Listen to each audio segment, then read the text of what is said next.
perkenalkan, nama saya Yuliana Francisca Prab. Saya dari kelas 224A11. Pada hari ini saya akan menjelaskan tentang etika. Etika adalah ketentuan atau nilai-nilai yang digunakan dalam kehidupan sehari-hari. Etika ini sangat penting. Jika seseorang sudah memiliki etika yang baik, maka orang tersebut akan lebih mudah beradaptasi dengan budaya organisasi perkantorannya maupun di lingkungan sekitar. Di sini saya akan membahas etika yang harus dimiliki oleh seorang pekerja. Yang pertama adalah etika bergaul atau perilaku. Kita harus bersikap sopan, santun, dan ramah, serta mempunyai rasa empati, mampu menjaga perasaan orang lain, berusaha saling membantu dan mengendalikan emosi. Lalu yang kedua ada etika berbicara. Etika berbicara ini kita harus menggunakan bahasa yang baik, sopan, jelas, dan dapat dimengerti oleh orang lain.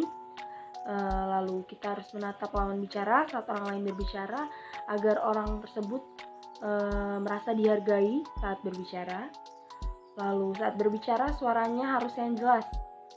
Hindari menggunakan bahasa yang tinggi. Nada-nada yang tinggi seperti orang membentak itu sangat tidak dibolehkan.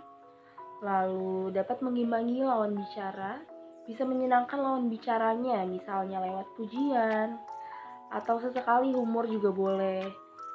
Lalu hindari pembicaraan yang sensitif, misalnya kita menanyakan umur lawan bicara atau menanyakan ibu sudah punya anak belum, itu sangat dihindari. Lalu dilarang juga untuk memotong pembicaraan orang lain saat berbicara, dan kita harus memberikan feedback saat berbicara dengan rekan kerja atau orang lain. Hindari juga untuk membicarakan diri sendiri, karena orang lain juga lagi di dunia pekerjaan. Biasanya orang-orang itu ingin mengetahui yang penting-penting aja. Kalau untuk diri kita sangat hindari untuk membicarakan diri sendiri. Lalu etika yang ketiga adalah etika berpakaian. Etika berpakaian itu sangat penting karena orang lain itu kadang melihat dari penampilan. Jadi dimanapun kita berada, kita harus memperhatikan penampilan kita dulu. Harus berpakaian yang baik, sopan, dan rapi tentunya. Ada juga etika di masyarakat, contohnya adalah etika baik dan buruk. Saya akan menjelaskan tentang etika yang baik. Etika yang baik ini kita dapat mengucapkan salam kepada orang lain. Saat bertemu orang lain kita mengucapkan halo Pak, halo Bu. Lalu kita mencium tangan orang tua sebelum berangkat kemanapun kita pergi. Lalu membuang sampah pada tempatnya yang telah disediakan, yaitu tempat sampah. Itu juga merupakan etika yang baik di lingkungan masyarakat.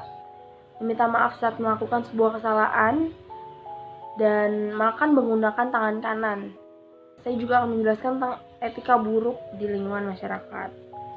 Tidur di kelas saat kuliah atau sekolah saat sedang berlangsung itu merupakan etika buruk. Dan juga parkir motor di trotoar, padahal fungsi trotoar itu untuk pejalan kaki, tapi kita memarkirkan motor di trotoar, itu merupakan etika yang buruk. Melawan arah saat mengendarai sepeda motor, jika itu merupakan etika yang buruk. Oke, yang terakhir, di sini ada manfaat dari etika. Manfaatnya yaitu memberikan rasa tanggung jawab, dapat dijadikan pedoman, meningkatkan kredibilitas perusahaan ataupun organisasi, menciptakan ketertiban dan keteraturan dalam sebuah organisasi atau perusahaan, dapat digunakan sebagai kontrol sosial. Oke, sekian dari saya mengenai etika. Semoga dapat bermanfaat bagi kita semua.